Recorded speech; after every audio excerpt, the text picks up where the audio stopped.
Hello ladies and gentlemen, my name is Moranah and I welcome you to the 31st episode of my Tibia series.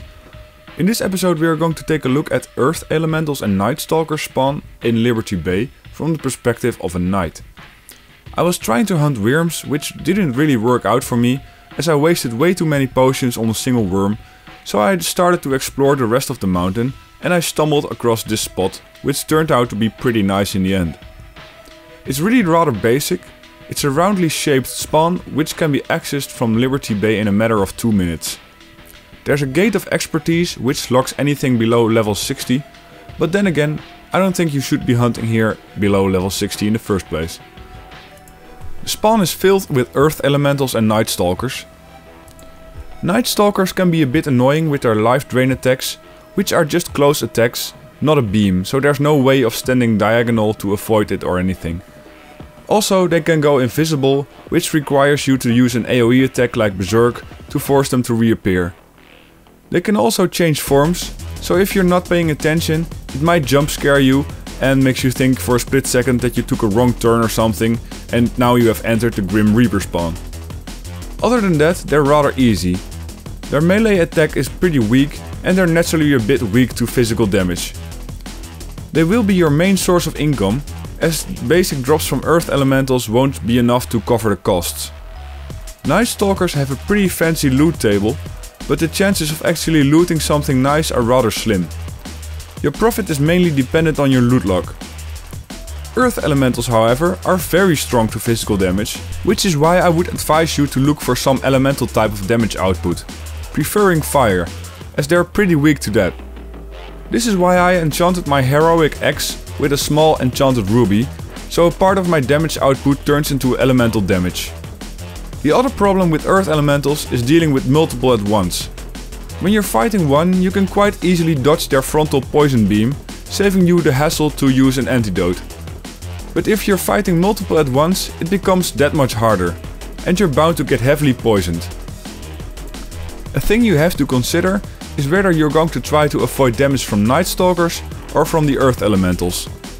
If you're going to avoid damage from Night Stalkers, your best bet is to use a garlic necklace, as the biggest part of their damage comes from their life drain attack. I chose to use my platinum amulet instead, as I tried to avoid most of the physical attacks the Earth Elementals cause. If you are a real min-maxer, you can of course switch around according to the monsters you're fighting, but I couldn't really be bothered, to be honest. I really enjoyed hunting here. Firstly because the spawn is circularly shaped, allowing for a really basic hunting routine. Also, it's really easily accessible, so if you're running out of supplies, you can quickly go to town and refill. What I didn't like is that these Earth Elementals are so strong to physical damage and that you're constantly poisoned. It's really nothing at all, and 1 or 2 Dxtory ecos can take care of the damage, but it's just so aggravating to be poisoned. While I hunted here, my knight was level 71 and I advanced to level 72. My skills were 99 X fighting, 93 shielding and magic level 6. I hunted here for around 1.5 hours and I gained between 250k and 280k experience per hour. Without the 2 times experience voucher and happy hour, this would mean between 83 and 93k experience per hour. This is certainly not too bad. I spent 15k on mana potions and my loot was worth 21k. This was including a haunted blade from a Night Stalker, so like I said earlier, you're really dependent on your loot log to actually profit from hunting here.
Ladies and gentlemen, that will be it for this episode. Remember to leave a rating and a comment and to check out my other Tibia episodes if you haven't already. Ladies and gentlemen, I thank you for watching. My name is Moranah and I hope to see you in the next episode.